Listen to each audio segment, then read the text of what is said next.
Le faisceau de la lampe torche du sergent Miller transperçait la pluie comme une lame, découvrant Jack recroquevillé sous le pont condamné de Fourth Street. Les côtes du garçon se pressaient contre sa chemise trempée. Il avait 17 ans et pesait peut-être 60 kilos si l'on comptait l'eau qui l'alourdissait. Je te l'ai dit hier, Rat. La voix de Miller dégoulinait de mépris lorsqu'il donna un coup de pied dans l'abri en carton de Jax, dispersant les quelques possessions qui s'y trouvaient. Tu es toujours là. C'est du vagabondage, c'est mon problème. Jack se releva précipitamment en toussant. Je m'en vais. Je suis... Tes ordures, l'interrompit Miller en écrasant sous sa botte la collection de canettes consignées de Jax. Tu sais ce qu'il arrive aux ordures? Elles sont jetées.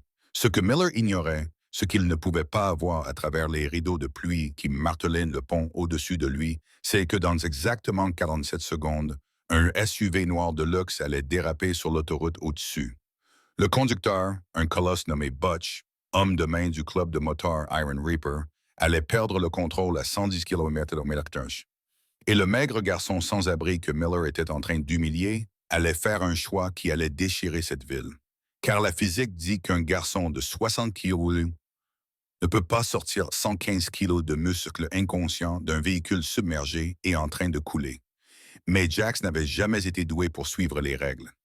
Jax avait appris à se rendre invisible. Vivre sous le pont de la 4e rue pendant 8 mois lui avait appris que survivre signifiait devenir une ombre, se réveiller avant l'aube, bouger avant que les navetteurs matinaux ne remarquent la forteresse de carton nichée derrière les colonnes de soutien, fouiller pendant la journée lorsque la police était occupée, revenir après la tombée de la nuit lorsque le monde oubliait que des gens comme lui existaient. Le pont n'était pas grand-chose de plus que du béton, de la rouille et le grondement constant de la circulation au-dessus, mais il protégeait de la pluie, en grande partie. Le reste trouvait les fissures et s'écoulait dans filets glacés que Jax avait appris à éviter dans son sommeil. Ce soir, le sommeil ne venait pas. La pluie de novembre tombait à la verse, transformant la rive en un chaos bouillonnant de boue et de débris. Jax frissonnait sous ses 3 couches de manteau donné, dont aucun n'était assez chaud. Son estomac gargouillait, lui rappelant que le sandwich à moitié mangé qu'il avait trouvé derrière le restaurant 16 heures plus tôt n'allait pas tenir longtemps. Il sortit le médaillon de sa mère de sous sa chemise et passa son pouce sur l'argent terni. À l'intérieur se trouvait une photo si défraîchie qu'il pouvait à peine distinguer son visage. Elle était partie depuis 5 ans. Un cancer rapide et impitoyable. Le placement en famille d'accueil avait été pire que la maladie. Jax était donc parti, préférant le pont au cou, la faim à la peur. Le médaillon était tout ce qui lui restait d'elle. Tout ce qui lui restait. Eh bien, Jax releva brusquement la tête. Le sergent Miller se tenait à l'entrée de son abri, une lampe torche dans une main, une matraque dans l'autre. L'officier avait une quarantaine d'années et un visage qui semblait avoir été spécialement conçu pour afficher un rictus méprisant. Il s'était donné pour mission personnelle de débarrasser son quartier des sans-abri et Jax était sa cible préférée. « Je crois vous avoir dit de partir hier, » dit Miller en s'approchant. Jax se leva lentement, les mains bien en évidence, sans menace. Il avait appris cela aussi. « Je m'en vais, monsieur l'agent. J'attends juste que la pluie cesse. On attend toujours quelque chose. » La botte de Miller heurta la paroi en carton de Jax, la faisant tomber dans la boue. « On attend du no-moan. On attend que quelqu'un d'autre règle nos problèmes. Vous êtes un parasite. » Les quelques affaires que Jax possédait, une chemise de rechange, une bouteille d'eau, le sac de canettes en aluminium qu'il avait passé 2 jours à collecter, étaient éparpillés sur le sol humide. Miller donna un coup de pied délibéré dans le sac, en voyant les canettes rouler vers la rivière. « Ça vaut de l'argent, » dit Jack doucement, le regrettant immédiatement. Le sourire de Miller était cruel. « Alors allez les chercher. Ou mieux encore, continuez d'avancer. Si je vous retrouve ici demain, je t'arrête, compris? » Jack s'acquiesça, la gorge serrée. Il se baissa pour ramasser ce qu'il pouvait sauver. « Je te parle. »« Oui, monsieur. » Jax parvint à répondre. « Je comprends. » Miller se pencha vers lui, et Jax put sentir l'odeur du café et du tabac dans son haleine. « Tu ne comprends rien. Tu n'es rien. Souviens-toi de ça. » Le sergent se retourna et retourna vers sa voiture de patrouille, laissant Jax seul avec la pluie et les ruines de son abri. Jax s'agenouilla dans la boue, récupérant ce qu'il pouvait. Ses mains tremblaient de froid, de colère ou de peur. Il n'en était plus sûr. Peut-être les trois à la fois. Il regarda les feux arrière de Miller disparaître dans la tempête, puis tourna son attention vers les canettes qui roulaient vers la rivière. Il en aurait besoin, 15 cents chacune. Peut-être assez pour un repas chaud s'il pouvait en ramasser suffisamment avant. Le bruit le frappa en premier, pas le grondement normal de la circulation au-dessus de sa tête, mais quelque chose d'anormal. Un crissement de caoutchouc sur l'asphalte mouillé, aigu et désespéré, puis le métal grinçant contre le métal. Le craquement d'une glissière de sécurité qui cédait. Jax leva les yeux juste à temps pour voir le SUV noir enfoncer la rambarde du pont comme si c'était du papier. Le temps semblait ralentir. Le véhicule resta suspendu dans les airs pendant un instant, défiant la gravité avant que la physique ne reprenne ses droits. Le choc fut énorme. Le SUV heurta l'eau par l'avant, projetant des éclaboussures à 6 mètres à la ronde. Le courant l'emporta immédiatement, le entraînant vers le centre de la rivière où la profondeur atteignait 9 mètres ou plus. Jack resta figé, la pluie lui martelant le visage. La vitre côté conducteur était encore au-dessus de l'eau, de justesse. Il pouvait voir une silhouette à l'intérieur, quelqu'un de grand, qui ne bougeait pas. Le SUV commença à basculer.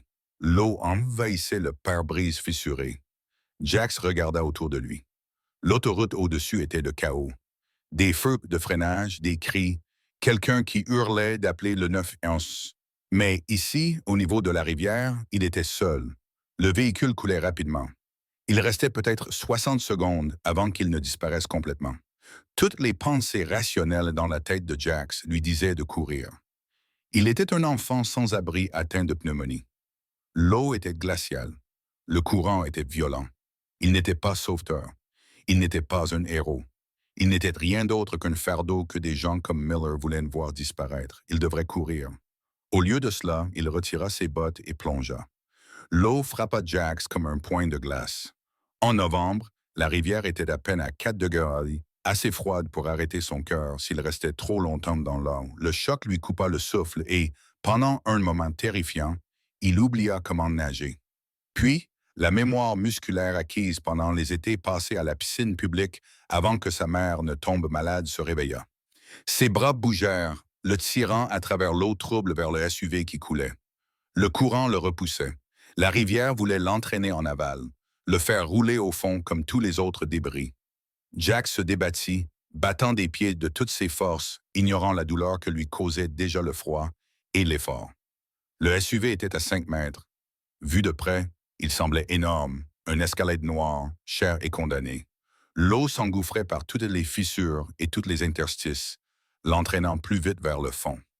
Le côté conducteur était déjà submergé. Jack plongea en se tirant le long du flanc du véhicule.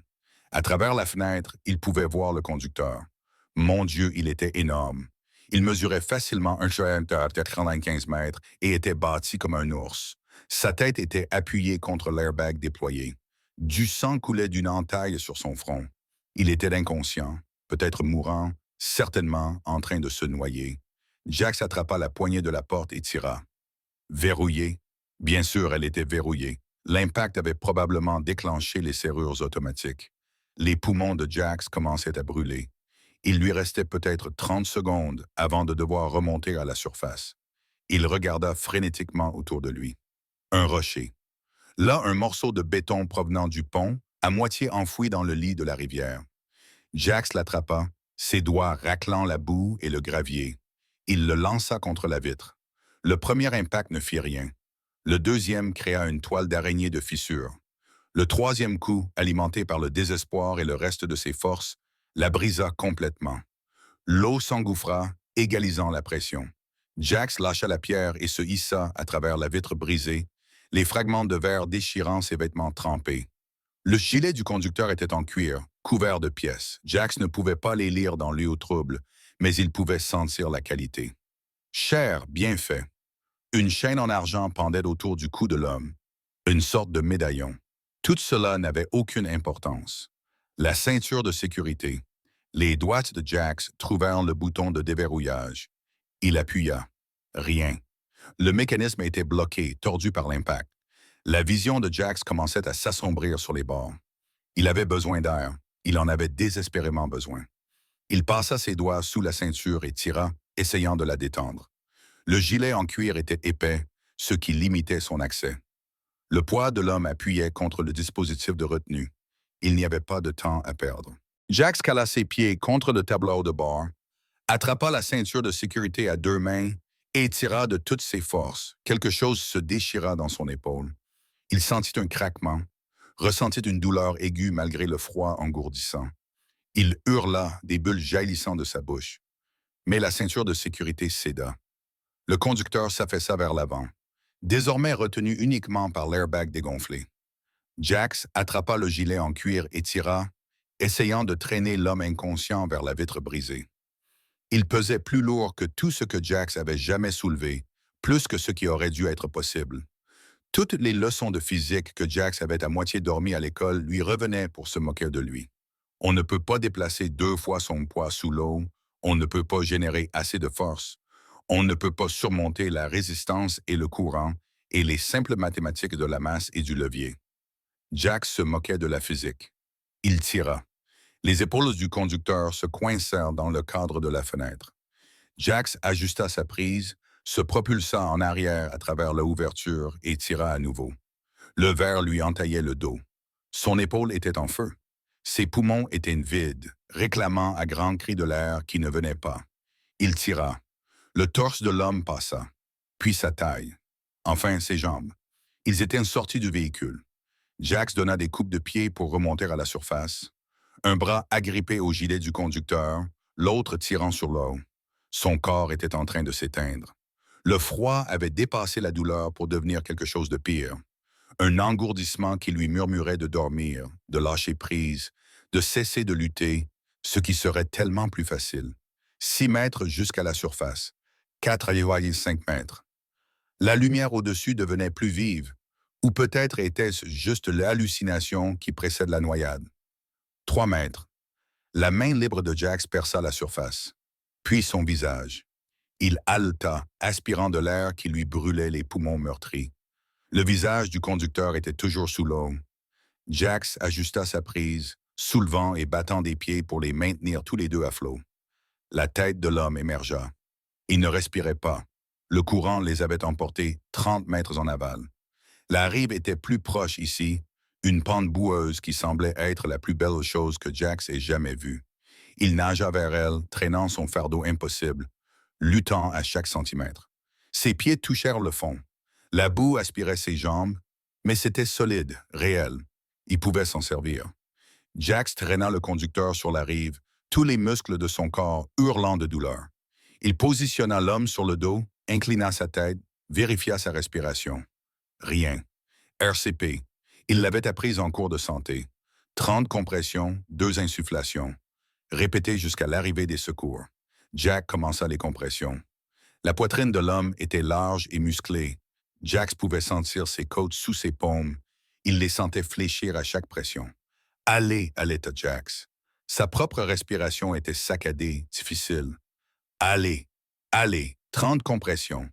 Il inclina la tête de l'homme en arrière, lui pinça le nez et souffla dans sa bouche. 1 fois, 2 fois, rien. Encore 30 compressions. Les bras de Jax tremblaient. Il arrivait à peine à maintenir le rythme. « S'il te plaît, murmura-t-il. Ne meurs pas, s'il te plaît. » Encore 2 insufflations. Le corps du conducteur fut secoué de convulsions.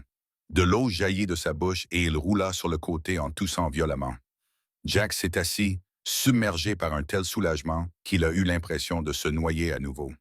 L'homme a toussé pendant près d'1 minute, expulsant ce qui semblait être la moitié de la rivière. Finalement, sa respiration s'est stabilisée. Il a ouvert les yeux, des yeux marron foncé, confus, à peine focalisés. « Vous allez bien », a réussi à dire Jax. Sa propre voix ressemblait à du gravier. « Vous allez vous en sortir ». L'homme essaya de parler, mais ne parvint qu'à croasser. Sa main bougea faiblement, ses doigts effleurant le bras de Jax. Au loin, des sirènes retentissaient. Se rapprochant, Jax baissa les yeux vers lui-même. Il était trempé, tremblant violemment. Le sang de son épaule déchirée se mélangeait à l'eau de la rivière. Et quelque chose n'allait pas. Il manquait quelque chose. Le médaillon de sa mère. La chaîne était cassée et pendait à son cou. Le médaillon lui-même avait disparu. La panique le submergea. Jax regarda frénétiquement autour de lui, scrutant la boue, l'eau, tous les endroits où il aurait pu tomber. Rien. Les sirènes devenaient de plus en plus fortes. La police, l'ambulance. Ils poseraient des questions. Ils impliqueraient Miller. Ils l'arrêteraient pour vagabondage ou intrusion ou toute autre excuse pour l'enfermer. Et le médaillon de sa mère, la seule chose qui lui restait, avait disparu. Perdu quelque part dans la rivière, emmêlé dans les vêtements du conducteur ou simplement emporté par le courant. Jack se tenait debout, les jambes tremblantes. L'homme allongé sur le sol essaya de nouveau de l'atteindre, essaya de parler, mais les mots ne venaient pas. « Je suis désolé », murmura Jax. « Je dois y aller. » Il courut derrière lui. La sirène retentissait de plus en plus près. L'homme sur la rive cria, un son inarticulé de confusion et de protestation. Jax ne se retourna pas.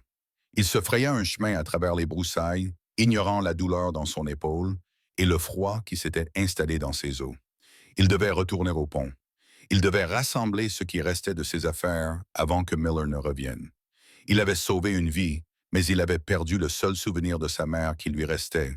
Et alors que Jax disparaissait dans la nuit, il ne savait pas que l'homme qu'il avait sorti de la rivière était Butch, la bête Malone, responsable national du club de motards Iron Reaper, ni que Butch n'oubliait jamais une dette. Butch se réveilla avec l'odeur du désinfectant et le bip régulier des moniteurs. L'hôpital, il détestait les hôpitaux. Il détestait la faiblesse qu'il représentait, la vulnérabilité. Il a essayé de s'asseoir et l'a immédiatement regretté. Tous les muscles de son corps hurlaient de douleur. « Doucement, mon frère !» La voix venait de sa gauche. Butch a tourné lentement la tête, car il avait l'impression que quelqu'un avait essayé de lui tordre le cou et il a vu Snake assis sur la chaise réservée aux visiteurs. Le sergent d'armes des Iron Reaper avait l'air inquiet, ce qui était inhabituel. Snake n'était pas du genre inquiet. « Combien de temps ?» demanda-t-il d'une voix rauque. « 6 heures depuis qu'ils t'ont sorti de la rivière.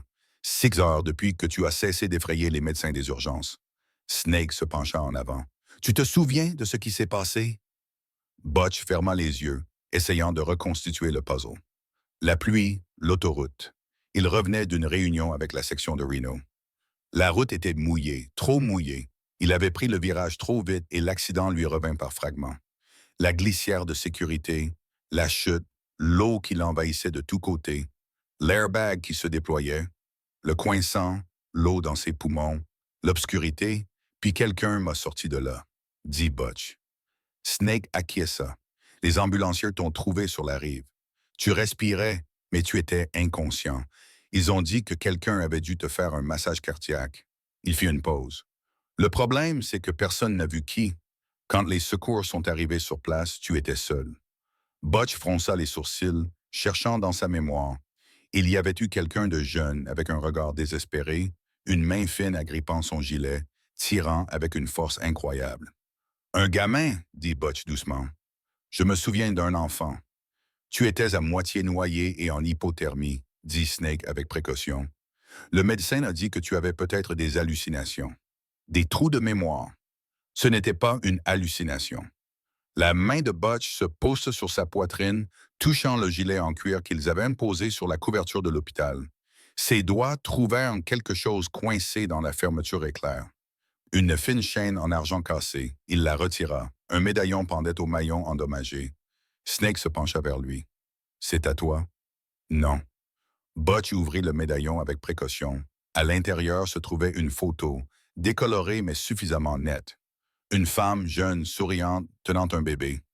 Au dos, une écriture soignée avait inscrit « Sarah et Jax, pour toujours ». « Le gamin qui m'a sorti de là, dit Butch, c'est à lui. » La porte s'ouvrit. 3 autres membres des Iron Reapers entrèrent. Razor, le président du club.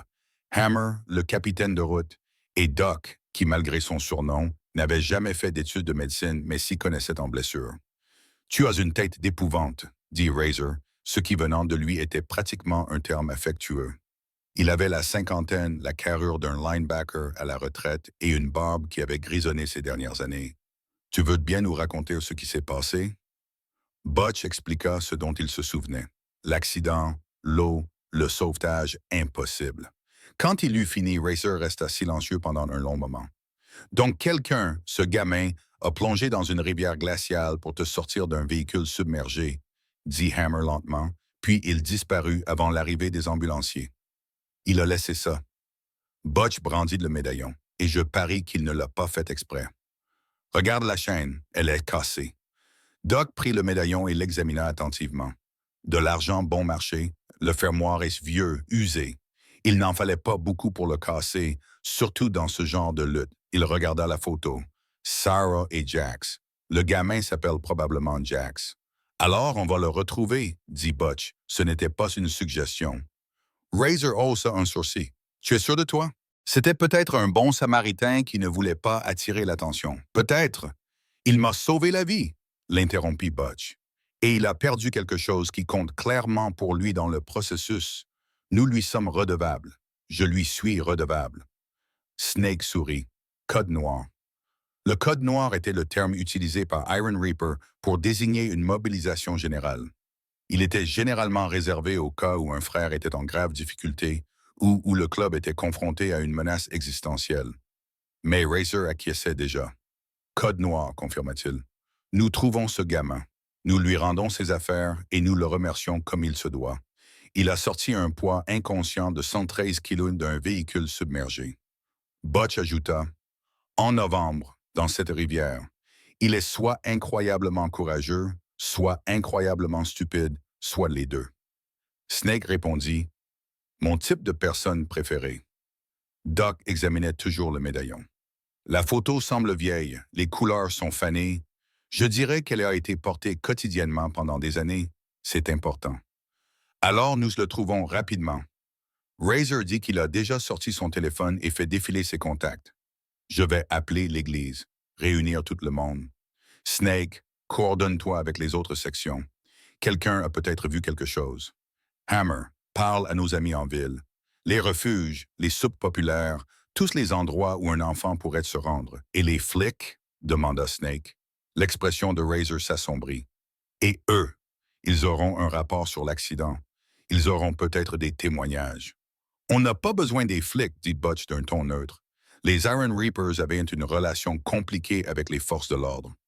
Légale sur le papier, mais ils rendaient leur propre justice. C'est une affaire interne au club. Nous nous en occupons nous-mêmes. Razor acquiesça. D'accord.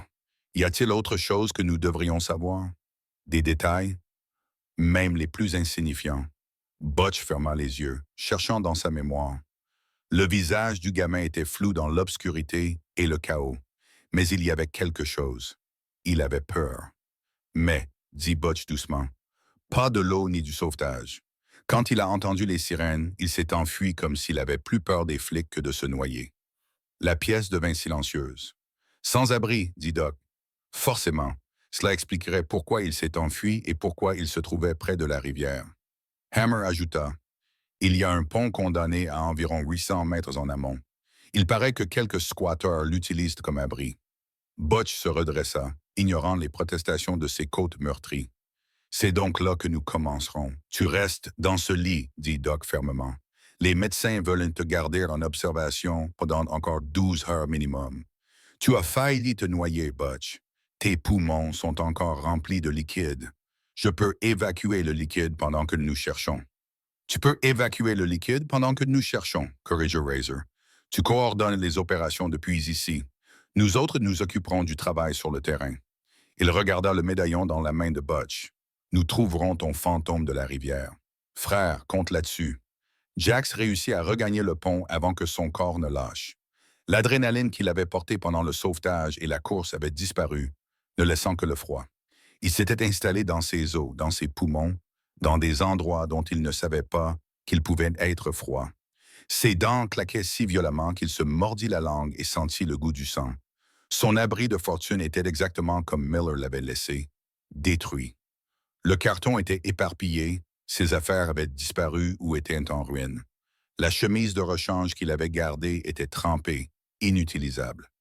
Jax s'effondra contre le pilier en béton, ramenant ses genoux contre sa poitrine. Il ne pouvait pas arrêter de trembler, il n'arrivait pas à se réchauffer. Son épaule lui faisait mal à l'endroit où il s'était déchiré quelque chose en tirant le conducteur hors du véhicule. Ça en valait la peine, se dit-il. L'homme était encore en vie lorsque Jack s'était enfui. Cela signifiait quelque chose. Cela signifiait que la blessure, le médaillon perdu, l'abri détruit, tout cela avait un sens, espérait-il. La nuit s'éternisait. Jack somnolait par intermittence, se réveillant en sursaut chaque fois que la température de son corps baissait trop. À l'aube, sa respiration avait changé. Elle était humide et sifflante. Chaque inspiration lui donnait l'impression de faire passer du verre brisé dans ses poumons. Une pneumonie. Il en avait déjà eu une 2 ans auparavant dans sa famille d'accueil. Il en reconnaissait les symptômes. Cette fois-ci, il n'y avait pas d'infirmière pour lui donner des antibiotiques, pas de lit chaud pour se remettre, juste le pont, le froid et la rivière qui continuaient de couler en contrebas. Jack se força à se lever. Il avait besoin de nourriture. Il devait ramasser plus de canettes, gagner assez d'argent pour acheter des médicaments. Peut-être que la clinique gratuite l'accepterait s'il arrivait à traverser la ville. Il fit 3 pas avant que ses jambes ne lâchent. Le béton était froid contre son visage. Au-dessus de lui, le trafic matinal grondait sur le pont. Des centaines de personnes passaient au-dessus de sa tête, se rendant au travail, à l'école, à des vies qui n'incluaient pas de se noyer au ralenti sous un pont. Aucune d'entre elles ne savait qu'il était là. Aucun d'entre eux ne s'en souciait. Jax ferma les yeux juste 1 minute, le temps de reprendre son souffle. Lorsqu'il les rouvrit, c'était l'après-midi. Le soleil avait bougé, tout comme autre chose. Il n'était plus seul. Le sergent Miller se tenait au-dessus de lui, tapotant sa paume avec sa matraque. « Je croyais t'avoir dit de partir », dit Miller d'un ton conversationnel. Jax essaya de parler, mais tout ce qui sortit fut une toux humide. Du sang et des crachats éclaboussèrent le béton. Miller plissa le nez. « Tu es dégoûtant. Tu le sais. » Jax parvint à se mettre à 4 pattes. Ses bras tremblaient sous l'effort. « Je m'en vais », haleta-t-il. « Trop tard. » La botte de Miller frappa les côtes de Jax et soudain, il devint impossible de respirer. Jax s'effondra, recroquevillé de douleur. « Tu as eu ta chance », continua Miller. « Presque agréable. Je t'ai donné un avertissement, tu l'as ignoré. C'est de la défiance. C'est du manque de respect. » Un autre coup de pied, cette fois dans le bas du dos de Jax. « Tu es pire que des ordures. » Miller dit. « Au moins, les ordures restent là où on les met. » Jax essaya de ramper pour s'éloigner. Miller le suivit, donnant des coups de pied dans les débris qui se trouvèrent sur son chemin. Les restes de l'abri de Jax, sa bouteille d'eau, le sac de canettes qu'il avait ramassé. Miller ramassa le sac et le vida. Des pièces roulèrent partout. 15 cents chacune, se moqua Miller. Ça fait quoi, 2 $? 3. Qu'est-ce que tu allais acheter avec ça? Un billet pour partir d'ici? Un nouveau départ. Il donna un coup de pied dans les canettes pour les envoyer vers la rivière. La plupart tombèrent dans l'eau et disparurent dans le courant.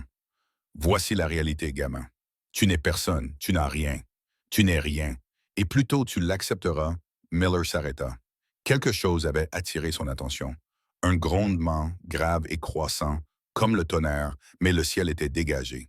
Jax l'entendit aussi. Il le sentit à travers le sol. Les piliers du pont vibraient. « Qu'est-ce que c'est que ça? » marmonna Miller. Le grondement s'intensifia. Il se rapprochait. Ce n'était pas du tout le tonnerre. Des moteurs. Beaucoup de moteurs. La radio de Miller grésilla. À toutes les unités, un important groupe de moteurs traverse le centre-ville. Environ 200 moteurs. Destination inconnue. Le sergent saisit sa radio. Ici Miller. Où se trouve-t-il? Ils ont été vus pour la dernière fois en direction du pont de la 4e rue. Ils roulent vite. Miller regarda Jax. Puis, au son qui se rapprochait, son expression passa d'une satisfaction cruelle à quelque chose qui ressemblait à de l'inquiétude. « Debout » aboya-t-il. Jax ne bougea pas. Il ne pouvait pas bouger. Ses côtes lui faisaient mal. Ses poumons sifflaient. Sa vision commençait à se brouiller. « Je t'ai dit de te lever. » Miller attrapa le bras de Jax et le releva. Une douleur fulgurante traversa l'épaule blessée de Jax. Il hurla ou tenta de hurler. Seul un halètement humide sortit de sa bouche. « Vous êtes en état d'arrestation pour vagabondage », dit Miller en sortant ses menottes. « Résistance à l'arrestation. Agression d'un agent. »« Je n'ai pas... » parvint à articuler Jax. « Taisez-vous » Miller tordit les bras de Jax derrière son dos. L'épaule blessée craqua et cette fois, Jax hurla. Les menottes se refermèrent dans un clic. Miller força Jax à s'agenouiller dans la boue. Reste à terre. Ne bouge pas. Ne respire même pas trop fort. Le grondement était désormais assourdissant, si fort que les vibrations du pont faisaient claquer des dents à Jax, si fort que la radio de Miller était inutile. Elle était noyée sous le bruit de 200 motos annonçant leur arrivée comme la colère de Dieu. Jax leva les yeux. À travers sa vision brouillée par la fièvre, il les vit arriver. Un mur de chrome, de cuir et de fureur contrôlée. Ils déferlèrent de la bretelle d'accès à l'autoroute, envahissant le passage souterrain qui entourait la voiture de patrouille de Miller, bloquant toutes les sorties. La main de Miller se posa sur son arme. « Restez en arrière, je suis policier. » Les moteurs s'éteignirent d'un seul coup, et le silence tomba comme un coup de marteau. Dans le calme soudain, Jax pouvait entendre sa propre respiration haletante. Il pouvait entendre le cœur de Miller battre à toute vitesse. Il pouvait entendre les pas lourds qui s'approchaient dans la boue. « Vous avez menotté mon frère », dit une voix grave, abîmée, familière. Jax releva brusquement la tête et, malgré la fièvre et la douleur, il le vit. Le conducteur, l'homme de la rivière, vivant, debout et absolument terrifiant. Butch, Labatt, Malone ressemblaient à la mort en personne, et il n'avait jamais été aussi beau. Il était enveloppé de bandages sous son gilet en cuir. Il marchait prudemment, mesurément, comme un homme aux côtes contusionnées et aux poumons endommagés. Mais ses yeux étaient clairs, fixés sur Miller avec l'attention qu'un faucon porte à un lapin. Derrière lui, les faucheurs de fer s'étalaient en demi-cercle, 200 hommes forts, silencieux, attendant. « Je ne sais pas ce que vous croyez faire, » dit Miller, mais sa voix se brisa sur le dernier mot. Sa main resta sur son arme, mais elle tremblait. « Mais je suis un agent des forces de l'ordre, et vous interférez avec quoi? » Butch fit un pas de plus vers lui. Battre un enfant malade à mort, c'est ce que vous appelez faire respecter la loi. C'est un vagabond, un intrus, il a été averti. Il a 17 ans, interrompit Butch. Sa voix était calme, mais elle portait. Tous les Reapers l'entendirent. Miller aussi, et c'est mon frère, alors je vais te reposer la question. C'est très simple. Pourquoi mon frère est-il menotté? Le visage de Miller reflétait toute une gamme d'émotions. Confusion, colère, peur, puis défiance. Ton frère? Ce salaud n'a pas pu finir sa phrase. Butch s'est déplacé plus vite que quelqu'un avec ses blessures n'aurait dû le faire. L'instant d'avant, il était à 5 mètres. L'instant d'après, il était à portée de Miller. Une main massive s'est refermée sur le poignet du sergent. Le pistolet est tombé dans la boue. « Fais attention à ce que tu vas dire, » a dit Butch doucement. « J'ai failli mourir la nuit dernière. J'étais à 2 doigts de la mort. J'ai passé 6 heures dans un lit d'hôpital à me demander si je pourrais remonter à cheval un jour. Tu sais ce qui m'a permis de tenir le coup. » Miller a essayé de se dégager. Butch ne l'a pas lâché. L'idée de retrouver le gamin qui m'a sauvé, continua Butch en s'éclairant la voix. De le remercier, de lui rendre ce qu'il a perdu. Butch sortit le médaillon de son gilet. L'argent brillait à la lumière, tournoyant sur sa chaîne cassée. Jax eut le souffle coupé, le médaillon de sa mère. Il était resté dans les vêtements du conducteur tout ce temps, emmêlé dans son gilet pendant le sauvetage. « Cela signifie quelque chose pour toi? » demanda Butch en regardant Jax par-dessus Miller. Jax ne pouvait pas parler, pouvait à peine respirer, mais il acquiesça. « C'est bien ce que je pensais. » Butch relâcha le poignet de Miller. Il passa devant lui pour rejoindre Jax, agenouillé dans la boue. L'expression du grand homme s'adoucit. « Salut, gamin. Tu as l'air en mauvais état. Tu n'as pas l'air en forme toi-même. » Jax parvint à répondre et fut récompensé par un léger sourire. C'était juste. Butch s'agenouilla lentement, prudemment, et tendit la main vers les menottes. « Tu as la clé pour ça? » La question s'adressait à Miller. Le sergent était figé, entouré de 200 motards, son arme dans la boue, son autorité se dissolvant comme de la fumée. « Donne-lui la clé, » dit Razor. Le président du club s'était approché de Butch, et là où Butch semblait blessé mais dangereux. Razor semblait prêt à tuer. Ou je demanderai à Snake de crocheter les serrures. À toi de choisir, mais sache que si nous devons employer les grands moyens, tu vas passer un très mauvais après-midi. Miller chercha ses clés à tâtons. Ses mains tremblaient tellement qu'il les laissa tomber 2 fois avant de réussir à déverrouiller les menottes. Dès qu'elles furent ouvertes, Jack s'effondra en avant. Butch le rattrapa et l'allongea doucement. Doucement, mon frère, je te tiens.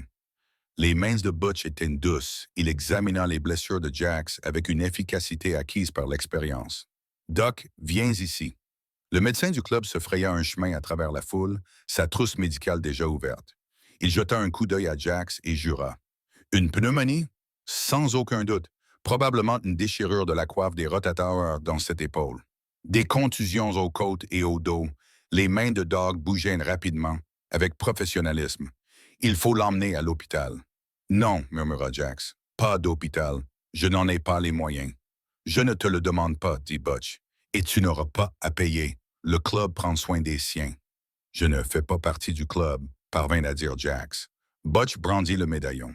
Tu as sauté dans une rivière glaciale pour me sortir d'une voiture en train de couler. Tu m'as fait un massage cardiaque. Tu m'as sauvé la vie et tu as perdu ça dans l'aventure. Il pressa le médaillon dans la paume de Jax, refermant les doigts du garçon autour. En ce qui me concerne, ta famille et nous prenons soin de la famille. Jax fixa le médaillon. L'homme qui aurait dû mourir. Les 200 motards qui avaient traversé la ville pour le retrouver. Je ne comprends pas, murmura-t-il. Tu comprendras. Butch leva les yeux vers le document. Peut-il être déplacé? Avec précaution. Nous devrions appeler une ambulance. Pas d'ambulance. Butch regarda Razor. Nous l'emmenons nous-mêmes à l'hôpital général du comté. Doc l'accompagne et surveille ses signes vitaux. Je veux que nos hommes soignent avec lui à chaque étape. Razor acquiesça. Hammer, va chercher le van. Snake, toi et Wrench, accompagnez-les. Et lui, Snake désigna Miller d'un mouvement du menton. Tous les regards se tournèrent vers le sergent. Il se tenait seul dans la boue, dépouillé de son autorité, sa cruauté exposée au grand jour. Butch se leva lentement. Retourne vers Miller. Le sergent tenta de croiser son regard, mais n'y parvint pas. Tu aimes faire du mal à ceux qui ne peuvent pas se défendre? Dit Butch calmement. Ça fait de toi un lâche et un tyran. Deux choses que je déteste. Miller ouvrit la bouche, la referma. Aucun mot ne sortit. Je veux te faire mal. Butch continua sur le même ton. Je veux te montrer ce que ça fait. Mais le gamin que tu frappais, tu viens de me sauver la vie. Je vais donc honorer ça en étant meilleur que toi. Il se pencha vers lui. Mais sache une chose. Si tu le touches à nouveau, si tu touchas un seul enfant sous ce pont, si tu les regardes de travers, je le saurai. Et quand je le saurai, je ne serai pas aussi généreux. Butch sortit son téléphone et commença à enregistrer. Qu'est-ce que tu fais? Demanda Miller. Une assurance. Tu vois, ma moto est équipée d'une caméra embarquée. Razors aussi. Et environ 50 moteurs ici. Et tu ne le savais pas, mais ces caméras ont filmé un spectacle vraiment intéressant. Un sergent de police battant un mineur, détruisant ses biens, proférant des menaces.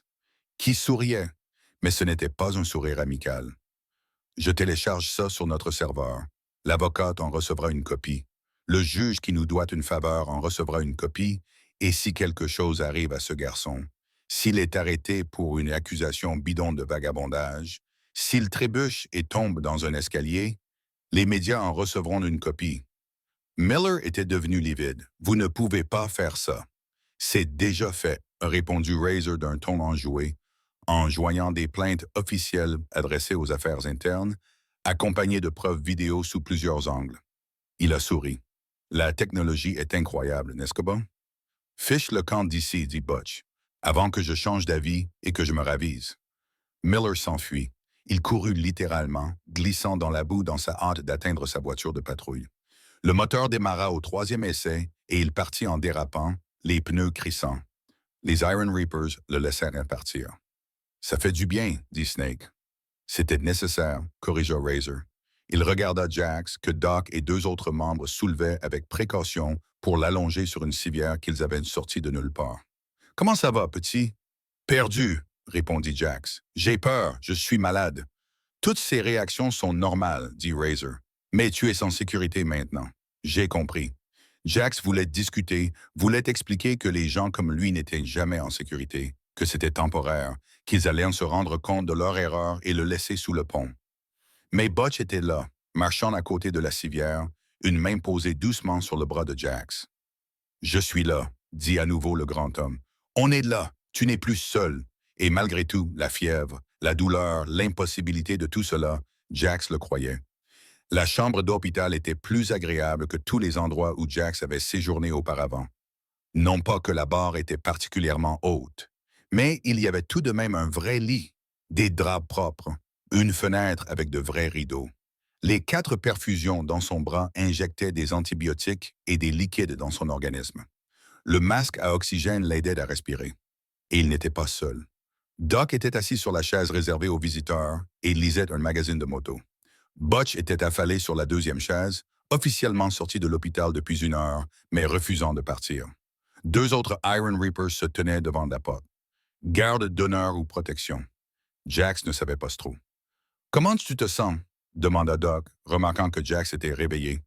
Comme si j'avais été renversé par un camion, répondit Jack honnêtement. Sa voix était plus claire qu'auparavant, mais traînait derrière. Pas loin, Doc dit « Vous avez une pneumonie, une coiffe des rotateurs partiellement déchirée, des côtes contusionnées et une légère hypothermie. Les médecins ici sont bons. Ils disent qu'avec du repos et des antibiotiques, vous devriez être presque rétabli dans 1 semaine ou 2. Je ne peux pas me permettre de passer 2 semaines à l'hôpital, dit Jack doucement. Je te l'ai déjà dit, répondit Butch sans ouvrir les yeux. Le club paye, ce n'est pas négociable. Je ne peux pas accepter de kit. Butch ouvrit les yeux et fixa Jax d'un regard à la fois exaspéré et affectueux. Tu as sorti un motard inconscient de 113 kilos d'un véhicule submergé dans cette rivière en novembre. Tu as failli mourir en le faisant. Tu as perdu le médaillon de ta mère. Tu es tombé malade. Tu t'es fait tabasser par un flic corrompu. Et malgré tout ça, tu n'as rien demandé. Il s'assit, grimaçant à cause de ses blessures. Voilà comment ça va se passer, continua Butch. Tu m'as sauvé la vie. Le club considère ça comme une dette importante. Et nous payons nos dettes. Donc tu vas rester assis dans ce lit, prendre tes médicaments, manger tes repas et te rétablir. Et quand les médecins diront que tu es suffisamment en forme pour sortir, nous nous assoirons et nous discuterons de ton avenir. Compris. Jax voulait discuter. Des années d'expérience lui avaient appris qu'accepter de l'aide s'accompagnait de conditions, d'attente et, à terme, de déception. Mais l'expression de Butch n'était ni conditionnelle, ni calculatrice. C'était d'une honnêteté simple et directe. D'accord, dit finalement Jack. Bon sang. Butch se cala dans son fauteuil. Maintenant, dors un peu. Ordre du médecin. Jax ferma les yeux, mais le sommeil ne vint pas immédiatement. Son esprit tournait à toute vitesse, essayant de traiter tout ce qui s'était passé au cours des dernières 24 heures. Il avait sauvé un inconnu, perdu le médaillon de sa mère, failli mourir, été battu, sauvé, et s'était retrouvé ici, d'une manière ou d'une autre. Butch, dit Jack doucement, oui, merci de m'avoir retrouvé pour le médaillon. Merci de m'avoir sorti de la rivière. Il y fut un moment de silence. Je peux te poser une question? Bien sûr. Pourquoi as-tu fait ça? Tu ne me connaissais pas. Tu ne savais rien de moi. Tu aurais pu simplement appeler les secours et t'en aller. Jax réfléchit. Ma mère, dit-il finalement. Avant de mourir, elle disait que nous sommes tous reliés, que lorsque tu sauves de quelqu'un, tu sauves aussi une partie de toi-même. Il fit une pause. Je ne sais pas si c'est vrai, mais je savais que si je n'essayais pas, je devrais vivre avec le souvenir de t'avoir laissé te noyer. Et j'ai déjà assez de choses qui m'empêchent de dormir la nuit. Butch resta silencieux pendant un long moment. Quand il reprit la parole, sa voix était rauque d'émotion. Ta mère avait l'air d'être une femme formidable. Elle l'était. Les doigts de Jax trouvèrent le médaillon autour de son cou, réparé grâce à une nouvelle chaîne fournie par le club. Elle l'était vraiment. Les 2 jours suivants se déroulèrent dans un brouillard de médicaments, de sommeil et d'optimisme prudent. La pneumonie de Jax commença à réagir aux antibiotiques. Son épaule était immobilisée et guérissait. Les ecchymoses passèrent du violet au jaune-vert, et les Iron Reapers veillaient sur lui. Doc, Snake, Hammer et Razor se relayaient. Parfois, ils parlaient à Jax. Parfois, ils s'asseyaient dans un silence confortable, mais ils étaient toujours là. Le 3e jour, Razor apporta des nouvelles. Miller a été suspendu en attendant les résultats de l'enquête, dit-il en s'installant dans le fauteuil réservé aux visiteurs. Les affaires internes prennent les preuves vidéo au sérieux. On dirait que notre sergent préféré va avoir beaucoup d'explications à donner. Va-t-il aller en prison? Demanda Jax. Peut-être. Il perdra probablement son badge dans tous les cas. Razor haussa les épaules. Cela n'a pas beaucoup d'importance pour nous. Ce qui importe, c'est qu'il ne fera plus de mal à d'autres enfants. Il y en a d'autres, dit Jack doucement. Sous le pont, d'autres enfants. Des adultes aussi. Si Miller n'est plus là, ça pourrait aider. Mais il y a d'autres flics comme lui. C'est vrai. Razor se pencha en avant. Ce qui m'amène à quelque chose dont nous devons discuter. Ton avenir, Jack se crispa. Ça y est, ça commence, pensa-t-il. Les contraintes, les attentes. Détends-toi, dit Razor en lisant son expression. Ce n'est pas un piège, juste une conversation. Tu sortis un dossier, j'ai demandé à notre avocat d'examiner ta situation. Tu as 17 ans, tu n'as pas de tuteur légal. Techniquement, tu es sous la tutelle de l'État, mais tu t'es enfui de ton foyer d'accueil il y a 2 ans, et personne ne t'a vraiment recherché. Je ne pouvais pas rester là-bas, dit Jack. Les gens étaient... Je sais, j'ai lu les rapports. L'expression de Razor s'assombrit. Certaines personnes ne devraient pas être autorisées à approcher les enfants, mais c'est du passé. Nous parlons maintenant de l'avenir. Il ouvrit le dossier et montra à Jax une série de documents. Option Kerner. Tu retournes dans le système. Tu laisses l'État te placer dans un nouvel endroit. Peut-être que ce sera mieux cette fois-ci. Peut-être que non. Non, répondit immédiatement Jack. Je m'en doutais. Option Deck 2. Tu atteins l'âge légal dans 8 mois quand tu auras 18 ans. D'ici là, tu trouves un autre refuge, un autre abri. Essaye de survivre jusqu'à ce que tu sois légalement indépendant. Jack ne dit rien. C'était son plan. Ce n'était pas un bon plan, mais c'était le seul qu'il avait. Troisième option, continua Razor, et c'est celle que je recommande. Butch veut te parrainer. Jax cligna des yeux. Parrainer la tutelle légale. Il serait responsable de toi jusqu'à tes 18 ans. Il te fournirait un logement, de la nourriture, une éducation. Le club soutiendrait cette démarche. Nous avons des avocats qui savent comment naviguer dans le système. Ce n'est pas une adoption, mais c'est presque pareil. Pourquoi ferait-il ça? Murmura Jax. Je ne suis personne. Tu es le gamin qui lui a sauvé la vie, dit simplement Razor. Et Butch prend ça très au sérieux. Nous tous d'ailleurs. Il marqua une pause. Écoute, je ne vais pas te mentir. La vie de club n'est pas faite pour tout le monde. Nous roulons dur. Nous vivons selon nos propres règles. Mais nous prenons soin des nôtres. Et si tu acceptes cela, tu feras partie des nôtres. Que devrais-je faire? Aller à l'école, éviter les ennuis, guérir. Quand tu auras 18 ans, tu pourras décider si tu veux devenir membre à part entière ou si tu préfères partir et recommencer à zéro ailleurs. C'est ton choix, sans condition. Jax baissa les yeux vers ses mains. Elles étaient fines, couvertes de cicatrices et tremblaient légèrement. Je ne sais pas comment faire partie d'une famille, dit-il doucement. Je me souviens à peine de ce que c'est, alors on trouvera ensemble. La voix de Butch retentit depuis l'embrasure de la porte. Il entra, marchant toujours avec précaution, mais plus fort qu'auparavant. Écoute, petit, je ne suis pas ton père. Je n'essaie pas de remplacer ta mère, mais je te dois la vie et je t'offre une chance d'avoir une vie meilleure. C'est tout. Pas d'arrière-pensée, pas d'attente, sauf que tu sois en sécurité et en bonne santé. Il s'assit sur le bord du lit d'hôpital. Tu as 17 ans, continua Butch. Tu devrais te soucier de tes devoirs, des filles et de l'université où tu veux aller, pas de l'hypothermie et de savoir d'où viendra ton prochain repas. Laisse-nous t'aider, s'il te plaît. Jack sentit les larmes lui brûler les yeux. Il cligna des paupières pour les retenir, en vain. D'accord, murmura-t-il, d'accord.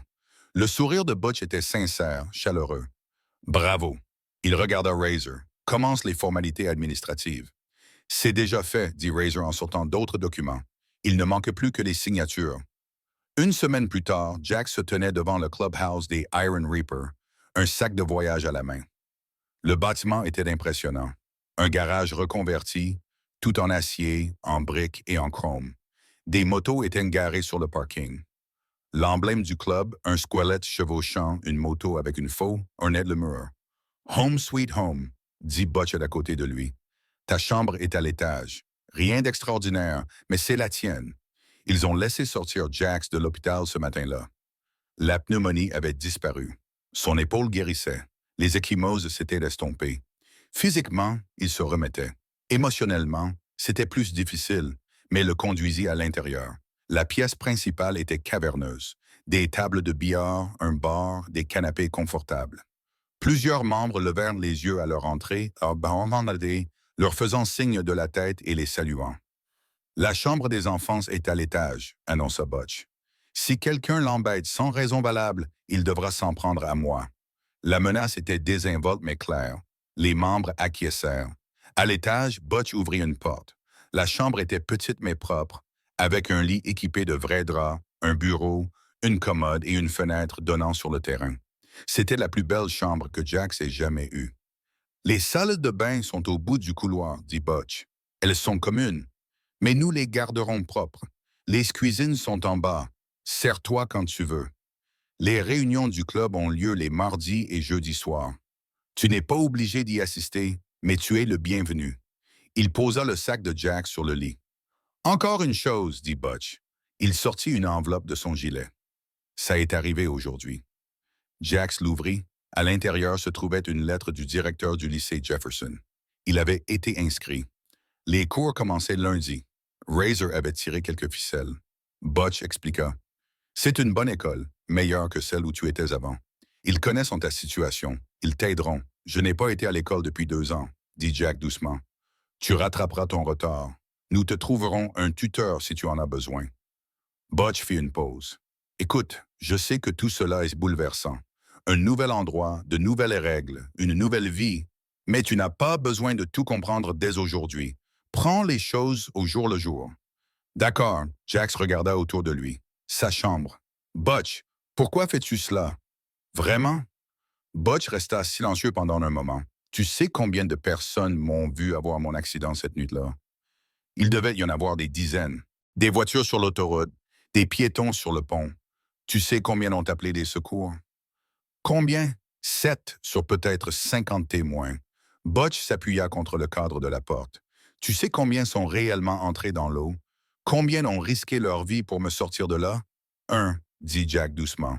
Un seul, un jeune sans-abri de 17 ans qui avait été maltraité par les flics, le système et la vie elle-même, qui avait toutes les raisons de s'en aller, de me laisser me noyer.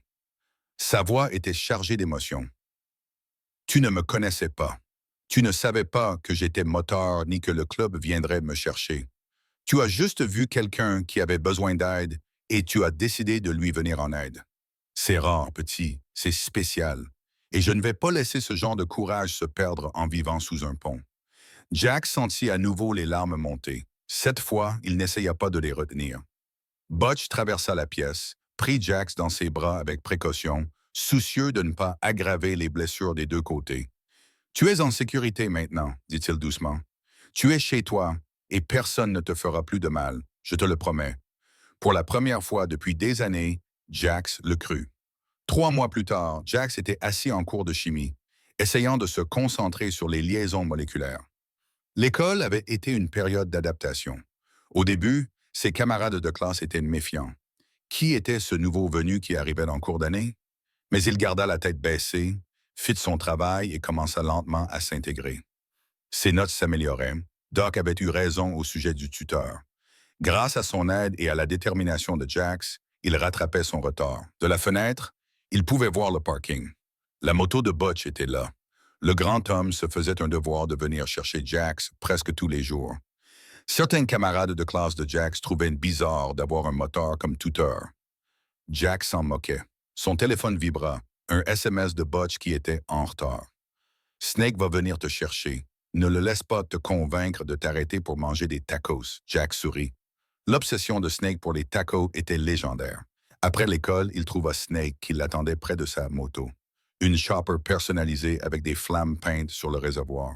« Ton char t'attend, » dit Snake avec un sourire. « Et on s'arrête pour manger des tacos. » Butch a dit « Pas de tacos. » Butch n'est pas là. Moi, je suis là. Donc, tacos. Snake lança un casque à Jax. En plus, tu dois prendre du poids. Le docteur dit que tu es encore 5 kilos en dessous de ton poids normal. Le docteur dit que je fais des progrès. Les progrès peuvent inclure des tacos. Snake démarra la moto. Monte. Ils s'arrêtèrent dans un petit restaurant. Snake Sui faisait la meilleure carnozada de l'État. Pendant qu'ils attendaient leur commande, Snake devint sérieux. Comment ça va? Demanda-t-il. Très bien, répondit Jax. Mieux que ça ne m'est arrivé depuis longtemps. Des cauchemars. Jax hésita. Doc l'avait prévenu que le traumatisme ne disparaissait pas comme ça, qu'il pourrait avoir des flashbacks, qu'il pourrait avoir du mal à faire confiance. Parfois, admet Jax, je rêve de la rivière, de me noyer, de ne pas être assez rapide. C'est normal. Tu as vécu l'enfer. Snake marqua une pause. Tu en parlais à quelqu'un, Butch? Parfois, je me rase. Jax baissa les yeux vers ses mains. Il m'aide. Tant mieux. C'est le rôle de la famille. Le téléphone de Snake sonna. Il y jeta un coup d'œil et fronça les sourcils. Butch demande si on s'est arrêté pour manger des tacos. Tu vas mentir? Certainement pas. Ce type a un sixième sens pour ces choses-là. Snake répondit par SMS. Je lui dis que oui et que c'était ton idée. Il saura que c'est un mensonge. Ça vaut le coup d'essayer. Ils mangèrent leurs tacos, puis retournèrent au clubhouse. Butch les attendait, les bras croisés, essayant de prendre un air sévère sans y parvenir. Des tacos, dit-il. Des tacos médicinaux, corrigea Snake. Le gamin a besoin de prendre du poids. Qui regarda Jax? Comment c'était de l'école? Bien. J'ai eu un B à mon contrôle de chimie. Super. L'expression de Butch s'adoucit, empreinte d'une fierté sincère. Continue comme ça et tu vas cartonner dans cette matière. Plus tard, après le dîner avec le club, un événement massif impliquant des enjeux et beaucoup trop de plats d'accompagnement. Jax s'est retiré dans sa chambre pour finir ses devoirs.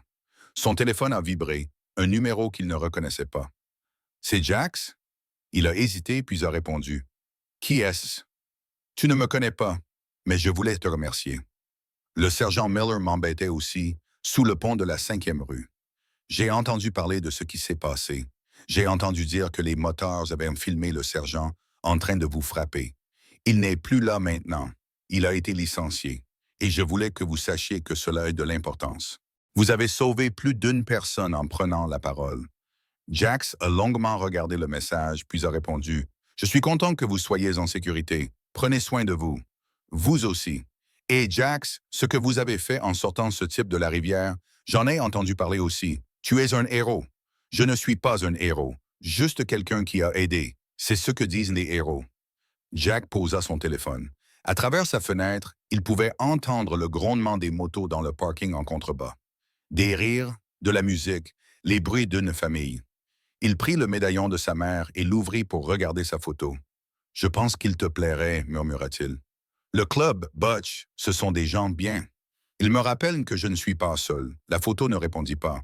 Mais Jack se dit qu'elle l'écoutait peut-être d'une manière ou d'une autre, et cela lui suffisait. 6 mois après le sauvetage, Jack se tenait sur le pont de la 4e rue et regardait la rivière en contrebas. L'eau était plus calme aujourd'hui. Le printemps était arrivé, apportant des températures plus chaudes et un ciel plus clair. Le courant qui avait failli le tuer semblait presque paisible. « Ça va? » demanda Butch à côté de lui. « Oui. » Jax prit une inspiration. « Je voulais juste la revoir d'ici. » Ils étaient venus ensemble en voiture. Jax était à l'arrière de la moto de Butch, vêtu de son propre gilet en cuir. Il n'était pas encore membre à part entière, mais un candidat, un membre de la famille. « Difficile de croire que c'est le même endroit, » dit Jack doucement. « Tout est différent maintenant. »« Tu es différent, » corrigea Butch. « En meilleure santé, plus fort, mais toujours le même garçon courageux qui a plongé sans hésiter dans l'eau glacée. J'étais terrifié. Être courageux ne signifie pas ne pas avoir peur. Cela signifie avoir peur et agir quand même. Butch regarda la rivière. « Je te dois la vie, petit.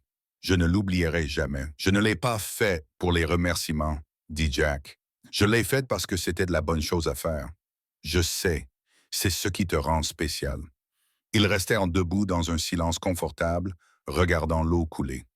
Miller a accepté un accord avec le procureur, finit par dire Butch. 5 ans, dont 3 avec bonne conduite. Il a perdu son badge, sa pension, tout. Tant mieux, dit simplement Jack. Les autres flics, les bons, ont pris contact avec le club pour travailler avec lui sur l'aide aux sans-abri afin de s'assurer que ce qui t'est arrivé n'arrive à personne d'autre. C'est déjà ça. C'est un début. Butch marqua une pause. En parlant de début, Doc m'a dit que tes notes étaient excellentes. Que des B, quelques A. La chimie me donne encore du fil à retordre. Tu y arriveras. Butch sourit. Razor parle de créer un club de bourse d'études pour les enfants qui sortent du système d'aide sociale à l'enfance et les jeunes sans-abri. Nous l'appellerons le River Goes Fund. Jax rit. C'est un nom horrible. Ton nom? Techniquement, c'est comme ça que je t'appelais avant de savoir qui tu étais. L'expression de Butch devint sérieuse. Le fait est que tu as transformé quelque chose d'horrible en quelque chose de bien. Tu m'as sauvé la vie. Tu as démasqué Miller. Tu as inspiré le club à faire mieux. C'est important. J'ai juste fait ce que n'importe qui aurait fait. Non, dit fermement Butch. Tu as fait ce que presque personne n'aurait fait. Et grâce à cela, tu as une famille, un avenir et le respect de tous les membres de ce club. Ne minimise pas cela. Jax baissa les yeux vers son gilet, l'écusson du club, l'emblème du club. Il y a 6 mois, il n'était personne. Rien. Un fantôme sous un pont. Maintenant, il était le frère de quelqu'un. Il faisait partie de quelque chose de plus grand que lui. Merci, dit Jack doucement, de m'avoir trouvé, de ne pas avoir abandonné. Merci de m'avoir sauvé. Ce qui poussa Jax à le serrer rapidement dans ses bras. Allez, viens. Razor organise une fête ce soir, le 6e mois anniversaire de ton sauvetage. Tout le club sera là. Une fête pour moi, pour nous tous. Tu m'as sorti de cette rivière, mais tu as sauvé plus que ma vie. Tu nous as rappelé à tous ce que nous sommes censés défendre. La fraternité, la loyauté, la protection de ceux qui ne peuvent pas se protéger eux-mêmes.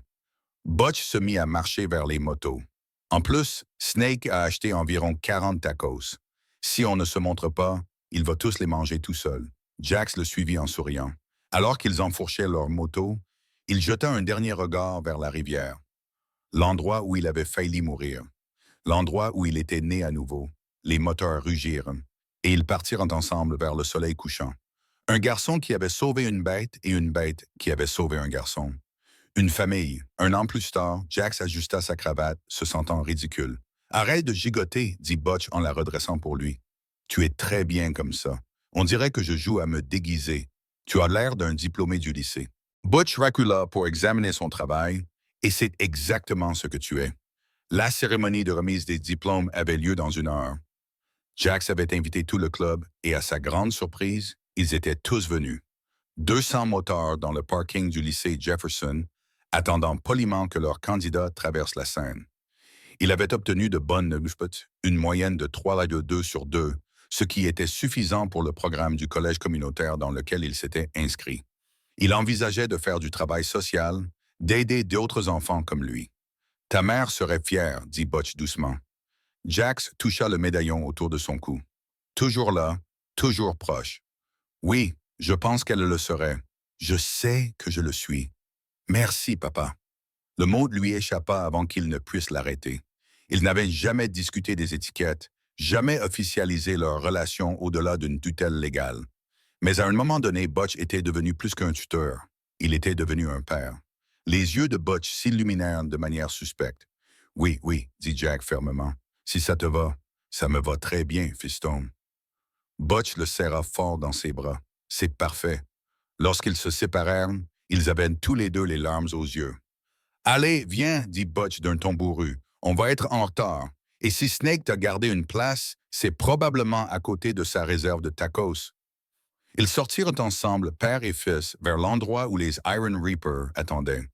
L'histoire de Jax avait commencé dans l'obscurité, sous un pont, dans une eau glaciale où il luttait pour survivre. Mais elle ne s'était pas arrêtée là. Elle l'avait mené ici, vers une famille, un but, un avenir qu'il n'aurait jamais cru possible. Tout cela parce qu'une nuit, un enfant maigre et sans abri avait décidé que sauver la vie d'un inconnu valait la peine de risquer la sienne. Et un moteur reconnaissant avait décidé que cette dette valait la peine d'être remboursée avec tout ce qu'il avait. Certaines dettes ne peuvent jamais être entièrement remboursées, mais elles peuvent être honorées chaque jour.